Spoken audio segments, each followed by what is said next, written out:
Antes de que te des cuenta de que has entrado en un lugar, algo ya ha decidido por ti. No era una persona, no era una opinión, era un cálculo silencioso e instantáneo, hecho en la oscuridad de la mente humana. Un veredicto emitido antes de la palabra, antes del gesto, antes de la intención. Aún no has hablado, pero ya has sido aceptado o descartado. Conozco este mecanismo porque lo he observado operar silenciosamente, repetidamente, en hombres brillantes que nunca pusieron un pie fuera de la puerta, y en hombres vacíos que caminaban por los pasillos como si fueran dueños del suelo. El juicio ocurre en un intervalo microscópico, donde no hay ética, ni empatía, ni reflexión, solo hay reconocimiento de patrones. El mundo no pregunta quién eres, pregunta qué eres, parece ser, y actúa a partir de ese momento. Hay crueldad en este proceso, pero no es moral, es funcional. El cerebro humano ha sido entrenado, durante milenios, para conservar energía, no investiga esencias profundas, lee señales, forma, postura, ritmo, presencia. El cuerpo habla antes que la conciencia, y cuando ésta llega, el destino ya se ha adelantado varios pasos. ¿Lo has sentido alguna vez? Ese cambio casi imperceptible en el aire al entrar en una habitación, la mirada que te pasa sin detenerse, la conversación que nunca se abre, la oportunidad que parece existir, pero que nunca llega a tus manos. Tú lo llamas mala suerte, prejuicio, injusticia. Yo lo llamo ley de la percepción. Una ley antigua, impersonal e implacable. Lo que pocos entienden es que el mundo visible se rige por símbolos, y tú, te guste o no, eres un símbolo andante. Cada detalle de ti transmite un mensaje. Tu postura anuncia si ocupas un espacio o pides permiso. Tu mirada revela si observas o suplicas. Tu silencio comunica más que cualquier palabra. Y la suma de estas señales construye una narrativa instantánea sobre tu valor. Esta es la pregunta que casi nadie se atreve a hacerse. ¿Qué exactamente lee el mundo cuando me ve? ¿Fuerza o debilidad? ¿Presencia o ausencia? ¿Valor o carencia? No se trata de dinero. Nunca lo fue. El cerebro humano no reacciona a números invisibles, reacciona a señales de vulnerabilidad. La apariencia de disminución activa algo profundo, ancestral, casi animal. Donde hay fragilidad aparente, el respeto retrocede. Donde hay necesidad visible, el mundo se cierra. No por malicia consciente, sino por una lógica anterior a la civilización.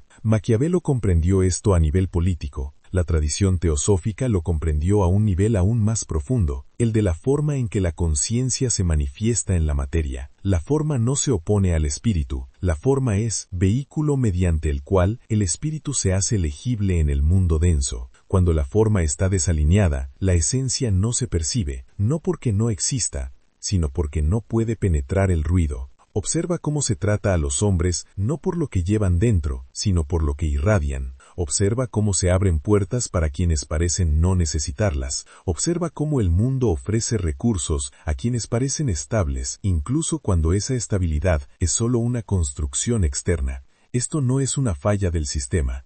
Este es el sistema funcionando exactamente como fue diseñado. Hay un error recurrente, casi cómodo, que mantiene a muchos presos: creer que la autenticidad basta, que el mundo te debe descubrir quién eres realmente.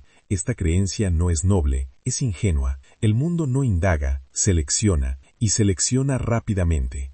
Cada vez que te presentas despreocupado, retraído o con disculpas, no estás siendo humilde, estás transmitiendo un código. Un código que dice, no soy una apuesta segura, y el mundo, que opera por asociación, responde distanciándose. No hay conspiración, hay lectura. Reflexiona honestamente. ¿Cuántas veces has sentido la necesidad de demostrar demasiado, de hablar demasiado, de explicar demasiado? Todo esto es consecuencia de una señal inicial débil. Cuando la presencia no inspira respeto, las palabras intentan compensarlo, y casi siempre fallan. Hay un punto de inflexión silencioso, casi invisible, donde el juego cambia, no cuando convences a alguien con argumentos, sino cuando el entorno comienza a adaptarse a ti, incluso antes de hablar. Este punto no surge por casualidad, se deriva del dominio de la forma, de comprender que la apariencia no es vanidad, sino lenguaje, y el lenguaje, cuando se ignora, tiene un alto precio. El mundo no es injusto, es eficiente, no busca lo mejor, busca lo que parece más estable, más sólido, más completo. La pregunta que persiste y que resuena incómodamente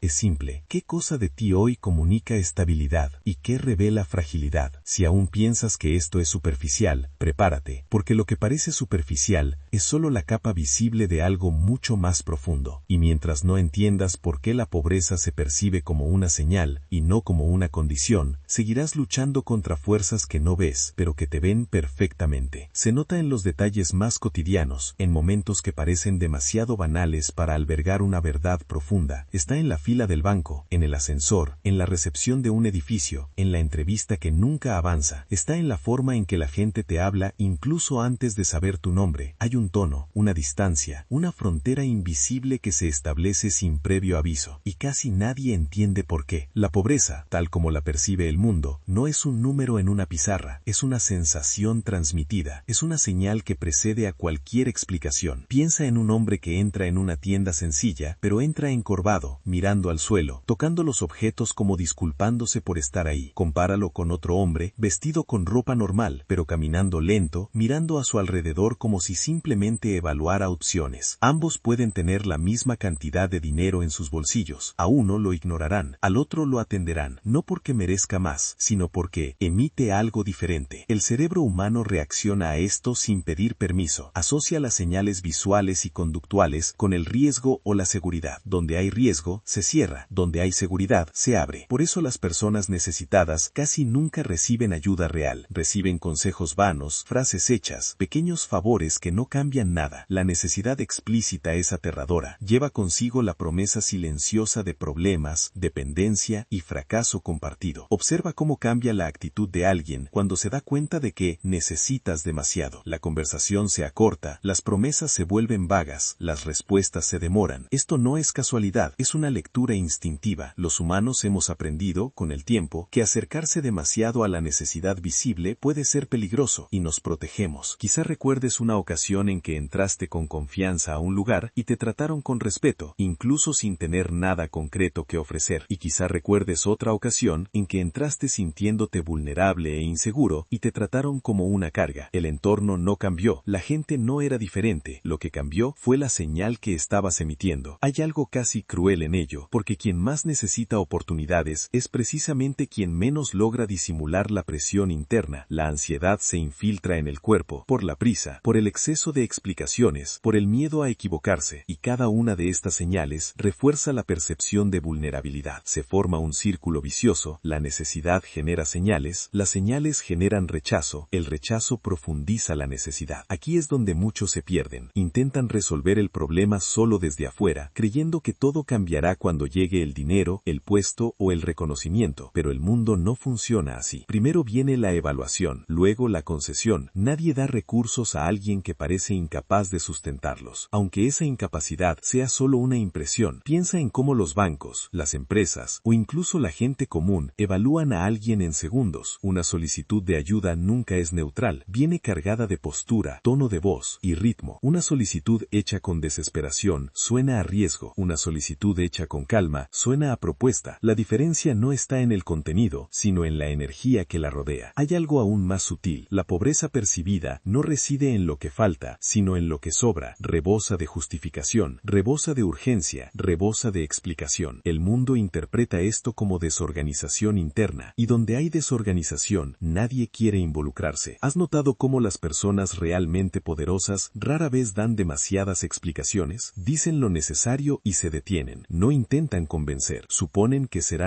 comprendidos. Este comportamiento no proviene del dinero, proviene de un estado interno aprendido, entrenado y repetido, y que luego otros asocian con la abundancia. Lo contrario también es cierto. Hay personas que incluso consiguen recursos, pero siguen siendo tratadas como pobres. Ganan más, compran más, pero nunca parecen estar completas. Algo en su interior sigue ansiando aprobación. Siguen disculpándose con sus cuerpos. El mundo lo nota y exige un pago. Quizás lo más incómodo de esta verdad sea admitir que, a menudo, no fue el sistema el que te falló, fue la señal que aprendiste a emitir para sobrevivir en entornos hostiles. Una señal que antes tenía sentido, pero que ahora te perjudica. Una señal de precaución, de sumisión, de adaptación excesiva. Una señal que dice, no causes problemas, no ocupes espacio. El problema es que el mundo no recompensa a quienes intentan desaparecer, recompensa a quienes parecen tener peso. Y el peso, en este caso, no es fuerza bruta, es estabilidad percibida. Es la sensación de poder soportar impactos sin desmoronarse. Hay un momento preciso en el que esta lógica se invierte, un momento en el que porque dejas de intentar demostrar tu valía y empiezas a asumir valor, no porque alguien lo confirmara, sino porque comprendiste cómo se produce la lectura. Este momento no se anuncia, se revela en pequeños gestos, en la forma en que entras a un lugar, en el tiempo que tardas en responder, en el silencio que mantienes sin incomodidad. Si esto parece inquietante, es porque debería serlo, porque significa que, hasta ahora, quizás has estado luchando en el plano equivocado, intentando convencer a las conciencias, cuando, de hecho, necesitabas reorganizar las señales. Y mientras esas señales no cambien, el mundo seguirá respondiendo de la misma manera, con la misma frialdad funcional. La pregunta que queda, y que empieza a cobrar importancia, es inevitable. ¿Qué señales has estado enviando sin darte cuenta y en quién te convertirías si aprendieras a controlarlas? La respuesta no se encuentra en discursos motivacionales ni promesas fáciles, se encuentra en algo más profundo, más antiguo y más incómodo. Porque, al contrario de lo que nos han enseñado, la pobreza no empieza en el bolsillo, empieza en el reino invisible donde el mundo decide quién merece entrar y quién debe quedarse afuera. Llega un punto en que el desprecio deja de ser externo y empieza a operar internamente. No se presenta como una ofensa directa, sino como un acuerdo tácito que el mundo establece consigo mismo sobre ti. La gente no te dice que vales menos, actúa como si eso ya estuviera decidido. Y cuanto más intentas compensar, más refuerzas una decisión que no tomaste. El error comienza cuando crees que el desprecio proviene de un juicio consciente. En realidad, surge de la lectura automática de señales. Lo que casi nadie comprende es que el desprecio moderno rara vez se expresa como hostilidad, se manifiesta como indiferencia estratégica, invitaciones que nunca llegan, respuestas que se retrasan, oportunidades que pasan desapercibidas. El desprecio sofisticado no humilla, ignora, y esta es la forma más eficiente de exclusión, porque no genera conflicto, no deja evidencia e incluso parece racional. Quienes han sido ignorados empiezan a dudar de sí mismos antes de cuestionar el sistema. Este proceso crea un fenómeno que pocos se atreven a nombrar. El valor percibido precede al valor real, no porque el valor real no exista, sino porque no se puede acceder a él sin un sello visual de legitimidad. El mundo funciona con atajos, y quien no ofrece un atajo claro para su comprensión es no leído, es descartado. ¿Alguna vez te has parado a pensar en cuántas veces personas menos capaces han avanzado simplemente porque parecían más completas? Hay una capa aún más profunda en este mecanismo, algo que rara vez se discute porque desafía la cómoda idea del mérito. Los seres humanos asociamos la disciplina visible con la competencia invisible, no porque esto sea siempre cierto, sino porque estadísticamente ha funcionado como una regla de supervivencia. Un cuerpo desorganizado sugiere una mente dispersa, un entorno descuidado sugiere decisiones erróneas, y la mente, para protegerse, generaliza. Aquí es donde nace lo que yo llamo karma visual, no en un sentido místico simplista, sino como consecuencia acumulada de señales repetidas. Cada detalle descuidado refuerza la lectura negativa, cada pequeño trastorno crea una narrativa silenciosa que se repite hasta convertirse en identidad social. El mundo no te castiga por ser quien eres, reacciona al patrón que mantienes el tiempo suficiente para ser reconocido. Quizás la revelación más inquietante sea esta. Muchas personas no son rechazadas por lo que hacen mal, sino por lo que no logran comunicar. El silencio equivocado, la postura incorrecta, el ritmo incorrecto. No es el error explícito lo que condena, sino la impresión continua de incapacidad para soportar la presión. ¿Y si el problema nunca fuera la falta de talento, sino el exceso de señales contradictorias? Cuando los recursos entran en juego, esta lógica se vuelve aún más despiadada. El dinero, la confianza y la responsabilidad no fluyen hacia donde se percibe inestabilidad, fluyen hacia donde parecen seguros. Y la seguridad, para el cerebro humano, no es un concepto abstracto, es una sensación física. Está en la forma en que alguien ocupa el espacio, mantiene el contacto visual y gestiona el silencio. Todo esto se interpreta como evidencia de gobernanza interna. Por eso algunas personas pueden fracasar repetidamente y aún así tener nuevas oportunidades, mientras que otras cometen un solo error y son descartadas. El error no fue decisivo, el contexto simbólico sí lo fue. Quienes parecen sólidos reciben el beneficio de la duda. Quienes parecen frágiles reciben el peso de la sospecha. No se trata de justicia, se trata de economía psicológica. Aquí es donde muchos confunden la humildad con la modestia. Creen que reducir su propia presencia es señal de virtud.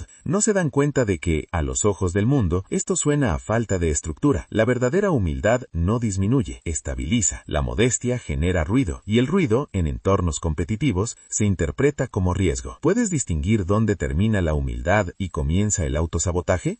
Hay una consecuencia silenciosa de este proceso que rara vez se menciona.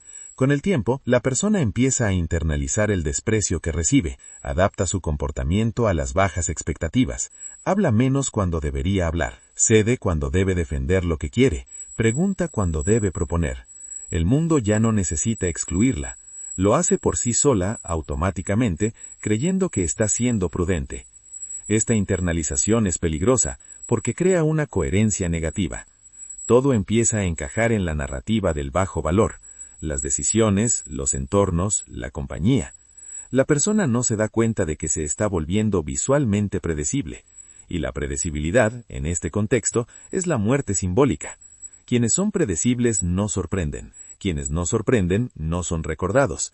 Quienes no son recordados no son llamados. Lo más irónico es que este ciclo rara vez se rompe con grandes eventos. Empieza a desentrañarlo mediante microajustes casi invisibles, pequeñas decisiones que reorganizan la percepción que el mundo tiene de ti. No se trata de aparentar ser algo que no eres, sino de dejar de transmitir señales que no representan lo que realmente podrías encarnar. ¿Cuántos de estos signos mantienes por hábito en lugar de por elección consciente? Hay un momento específico en el que la lógica del desprecio empieza a fallar. Es cuando la interpretación automática encuentra resistencia, cuando el cuerpo no confirma la narrativa de la fragilidad, cuando el silencio no suena a miedo, sino a dominio. En ese momento algo cambia. La gente no entiende exactamente qué, pero lo siente. Y al sentirlo, duda. Esta vacilación es preciosa. Crea espacio. Espacio para el reposicionamiento. Espacio para la redefinición. Espacio para que el verdadero valor finalmente encuentre su camino. El desdén no desaparece con la persuasión, desaparece cuando la lectura no cuadra, cuando el patrón se rompe, y el cerebro, incapaz de clasificar rápidamente, suspende el juicio. Si has llegado hasta aquí, ya te habrás dado cuenta de que el juego nunca se ha tratado de convencer a nadie con palabras, siempre se ha tratado de interrumpir una lectura automática, y eso requiere algo que pocos están dispuestos a hacer, asumir la plena responsabilidad de las señales que envían, no solo por lo que dicen, sino por lo que anuncian silenciosamente a cada paso. La pregunta que empieza a tomar forma y que prepara el escenario para el siguiente movimiento es simple e inquietante. ¿Qué sucede cuando alguien aprende a volverse ilegible al desprecio y comienza a operar en un nivel donde la forma protege la esencia en lugar de traicionarla? Simplemente comunicarlas comenzó a ser tratado como una referencia. Nada cambió externamente. Todo cambió en la forma en que eran percibidos. Este fenómeno también explica por qué ciertos grupos son históricamente más explotados. No se trata solo de política o economía. Es una percepción de bajo riesgo. Cuando alguien parece carecer de apoyo, recursos o aliados, resulta conveniente presionarlo. El cerebro calcula, si algo sale mal, el costo será bajo. Este cálculo se da en los mercados, las instituciones y las relaciones personales. Hay un caso poco conocido ocurrido en una gran ciudad europea. Dos periodistas investigaban un fraude en los servicios públicos. Uno vestía de forma descuidada, tomaba notas apresuradamente y hablaba demasiado. El otro se presentó reservado, hizo pocas preguntas y mantuvo un silencio prolongado. Ambos buscaban la misma información. Solo uno recibió los documentos pertinentes. El otro fue ignorado, no por desconfianza explícita, sino porque no parecía alguien que pudiera tener consecuencias. Lo más inquietante es darse cuenta de que esta interpretación no requiere riqueza real, requiere coherencia simbólica. Las personas con pocos recursos, pero con claros signos de autocontrol, son tratadas con más cautela que las personas con más dinero, pero con signos de desorganización. El cerebro prefiere tratar con quienes parecen predecibles y sólidos que con quienes parecen caóticos, incluso si la persona caótica tiene más recursos. Este mecanismo también explica por qué algunas personas nunca son confrontadas directamente. No necesitan alzar la voz, no necesitan amenazar. Algo en su presencia sugiere un costo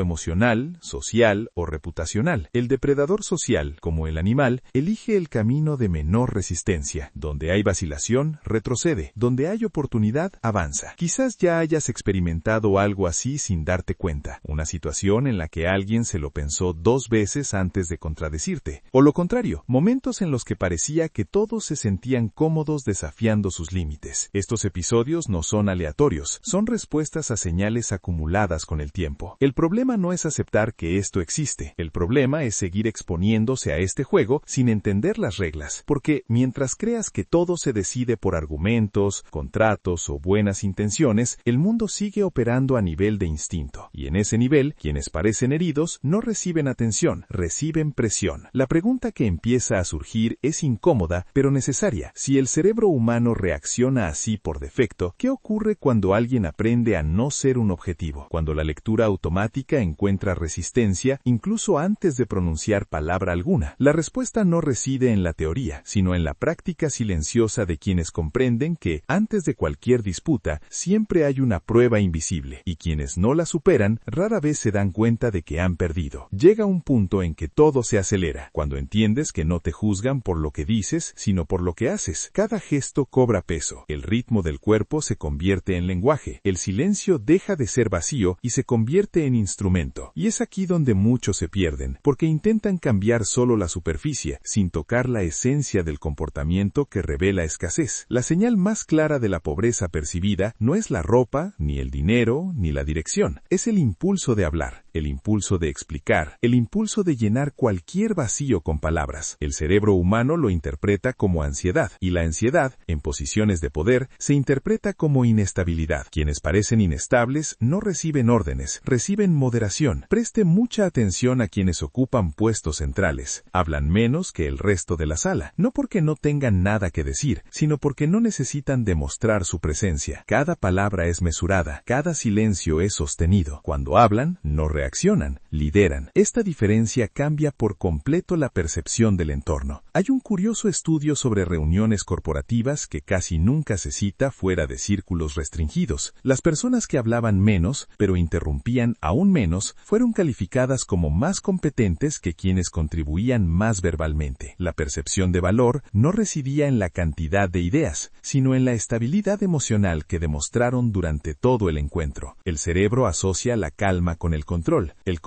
con el poder. Aquí es donde ocurre la primera conmoción interna. Te das cuenta de que muchos de los comportamientos que adoptaste para encajar en realidad estaban saboteando tu lectura. Sonreír demasiado, asentir demasiado rápido, reírte de comentarios que te menosprecian. Todo esto se interpreta como una solicitud de aceptación, y quienes piden aceptación rara vez son considerados el centro de las decisiones. Hay un cambio sutil que transforma por completo la dinámica. Dejar de reaccionar automáticamente. Una reacción rápida indica miedo a perder terreno. Una pausa indica dominio. Cuando alguien te provoca y no respondes de inmediato, algo ocurre en el otro bando. La persona empieza a adaptarse a ti. El juego cambia de manos sin que nadie se dé cuenta. Pero esta transición no es cómoda. Al principio el silencio pesa mucho. Se siente arriesgado. Se siente como una exposición. Surge con fuerza la necesidad de justificar, explicar o suavizar el golpe. Aquí es donde muchos retroceden. Confunden la incomodidad con el error. No se dan cuenta de que la incomodidad es simplemente el viejo patrón que muere, y los patrones no mueren sin resistencia. Hay relatos de personas que, al adoptar una postura más reservada, al principio eran percibidas como frías o difíciles, pero después de un tiempo, algo curioso ocurre. El ambiente se reorganiza. La gente empieza a medir sus palabras, a verificar la información antes de hablar, a pensarlo 2 veces antes de sobrepasar los límites. El respeto no se da como un elogio, se da como una advertencia. Esta precaución es una clara señal de un cambio de estatus. El mundo está empezando a considerar el costo de interactuar contigo. Y cuando se percibe un costo, hay respeto, no porque te hayas vuelto agresivo, sino porque te has vuelto no predecible. Lo impredecible, cuando es estable, es más aterrador que lo ruidoso. Hay otro elemento crucial en esta etapa: controlar la exposición. Quienes parecen pobres se exponen demasiado, hablan de sus problemas, revelan sus frustraciones y compartan sus derrotas sin filtros. Creen que esto crea conexión. En la práctica da la impresión de fragilidad. Las personas poderosas eligen qué mostrar, no porque mientan, sino porque entienden que la información es un activo. Esto aplica a conversaciones personales, entornos profesionales y presencia digital. Quienes lo publican todo transmiten una necesidad de validación. Quienes aparecen con poca frecuencia, pero intencionalmente, transmiten una vida plena. El cerebro interpreta la escasez de acceso como valor. No es justo, pero es consistente. Donde hay exceso, hay devaluación. En este punto del viaje surge una tensión inevitable. Empiezas a darte cuenta de que no no puedes llevar a todos contigo. Algunos se sienten incómodos con tu cambio, otros ponen a prueba tus límites. Hay intentos de hacerte volver a la antigua forma de ser, donde explicabas más, concedías más y aceptabas menos. Esta es la prueba final de la transición. Quienes se retiran aquí regresan al patrón anterior con aún menos fuerza. Mantener la compostura requiere algo que pocos desarrollan: tolerancia al silencio social, la capacidad de no llenar el vacío cuando el entorno lo espera, la capacidad de mantener el contacto visual sin agresividad, la capacidad de terminar conversaciones sin culpa. Estas no son habilidades sociales comunes, son habilidades posicionales. Cuando dominas esto, ocurre algo inesperado. La gente empieza a abrirse a ti, busca tu aprobación, evalúa las reacciones, no porque lo hayas pedido, sino porque el panorama ha cambiado. Has dejado de emitir señales de escasez y has empezado a emitir señales de estabilidad. El mundo responde automáticamente a esto. Como siempre, el giro final de esta parte es simple y duro. No es el mundo el que necesita cambiar para respetarte, es la forma en que el mundo te percibe lo que necesita ser interrumpido. Y esta interrupción no ocurre con discursos, sino con presencia. Una presencia que no pregunta, no se apresura, no explica más allá de lo necesario. Si has llegado hasta aquí, ya te habrás dado cuenta de que la transformación no es externa ni instantánea. Ocurre en los detalles que se repiten día a día, en el ritmo que elijas, en el silencio que mantengas, en lo que elijas no revelar. Lo que viene a continuación no se trata de evitar parecer débil, se trata de algo aún más profundo: construir una presencia que no se pueda ignorar. Y eso requiere un cambio definitivo, que pocos están dispuestos a hacer. El camino no es una teoría distante, sino un espejo incómodo que refleja cómo te mueves por el mundo a diario. La verdad más simple, y a la vez la más difícil de aceptar, es que nadie respeta lo insostenible. El respeto no nace de peticiones, ni de discursos bien articulados, ni de buenas intenciones. Nace de la coherencia entre lo que sientes, lo que piensas y lo que expresas. Cuando existe esta coherencia, el entorno la percibe. Cuando no, la explota. Aplicar todo esto comienza en silencio. No requiere anuncio, confrontación ni explicación. Empieza en el cuerpo incluso antes de que comiencen las palabras. Observa tu postura al entrar en una habitación. Observa tu ritmo al caminar. Observa tu respiración cuando alguien te provoca o te interrumpe. Estas señales llegan antes de cualquier frase. Le dicen al mundo si estás centrado o reactivo, completo o fragmentado. El siguiente paso es aprender a elegir el silencio adecuado. No el silencio del miedo, sino el silencio de la maestría. No toda pregunta requiere una respuesta inmediata. No toda provocación debe aceptarse. No toda opinión debe defenderse. Cuando respondes a todo, comunicas dependencia. Cuando eliges lo que merece tu energía, comunicas valor. Esta elección cambia la dinámica de cualquier relación. En la práctica, esto significa hablar menos y observar más. Significa reducir las explicaciones innecesarias. Significa terminar las conversaciones en el momento oportuno, sin culpa. Significa aceptar que no a todos les gustará tu cambio, y que esto no es un problema. El mundo no recompensa a quienes complacen a todos, recompensa a quienes se mantienen íntegros incluso bajo estrés. También hay un ajuste interno fundamental: dejar de identificarse con la mirada ajena. Mientras tu autoestima dependa de la reacción de los demás, serás vulnerable. La verdadera estabilidad surge cuando te conviertes en tu propio referente, cuando sabes quién eres, qué aceptas y qué no. A partir de ahí, el comportamiento se alinea. No es esfuerzo, es una consecuencia. Este proceso no ocurre de un día para otro. Se construye con pequeñas decisiones cotidianas, en la forma en que entras en una habitación, en la forma en que escuchas sin doblegarte, en la forma en que te retiras sin justificarte. Cada repetición fortalece un nuevo patrón, y los patrones, al consolidarse, cambian destinos. Quizás notes que algunas puertas se abren sin previo aviso. Quizás veas que ciertas presiones disminuyen. Quizás sientas que el ambiente a tu alrededor se ha vuelto más cauteloso. Estas señales no son casualidad, son respuestas automáticas a una presencia que ha dejado de irradiar fragilidad.